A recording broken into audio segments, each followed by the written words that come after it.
Vocês perceberam que os três instrumentos que eu acabei de utilizar tem tudo a ver com o que está escrito aqui no nosso quadro? Pois é. Hoje nós vamos começar a estudar um pouquinho da geometria introdutiva, onde os nossos pontos principais aí são o ponto, a reta e o plano. Quando eu mostrei para vocês esse carocinho de feijão, que ao longe a gente só vê com um pontinho preto, eu estava representando aí para vocês, por exemplo, o ponto A. Quando eu mostrei para vocês esse fio de barbante esticado, nós tivemos aí uma ideia do que seria a reta. E quando eu mostrei para vocês o meu livro com um objeto sobre ele, eu estava representando para você o plano.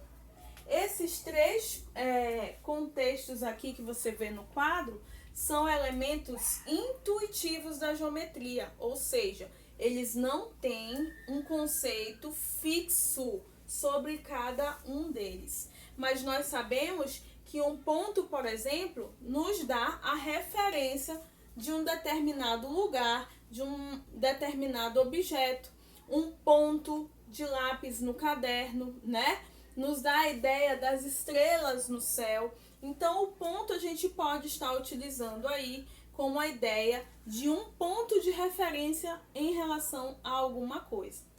A reta é um pouquinho mais fácil de se entender, né? Quando você tem dois pontos alinhados e você consegue ligar esses pontos, eu tenho aí a ideia de reta, tá bom? E por último, nós temos um plano. É bom lembrar, quando a gente fala do plano, que o plano não representa a face de um poliedro, tá, galera? O plano só é plano se eu tenho alguma coisa sobre ele, se ele está sustentando alguma coisa.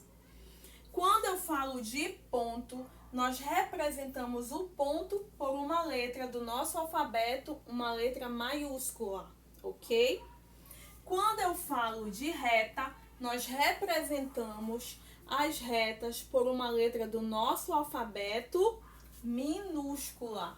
E quando eu falo de plano, nós representamos o plano por uma letra do alfabeto grego, como essa que eu estou utilizando aqui, que é a que eu chamo de alfa. Mas existem muitas letras gregas aí que você pode estar intitulando e nomeando o seu plano.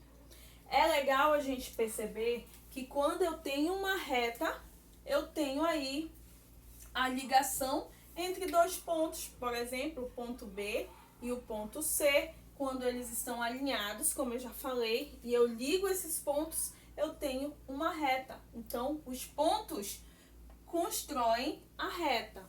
Toda reta, na verdade, é o alinhamento de infinitos pontos. Toda reta é construída por infinitos pontos. Então, os pontos fazem parte da reta. Sem os pontos, seria impossível ter uma reta, ok? Quando eu falo de plano, eu falo aí da interseção de retas. Por exemplo, posso estar dizendo que essa reta aqui é a reta S, que essa outra reta aqui é a reta T, essa reta aqui é a reta W e essa outra reta aqui é a reta R. Quando essas retas se cruzam, se encontram, elas formam o meu plano alfa.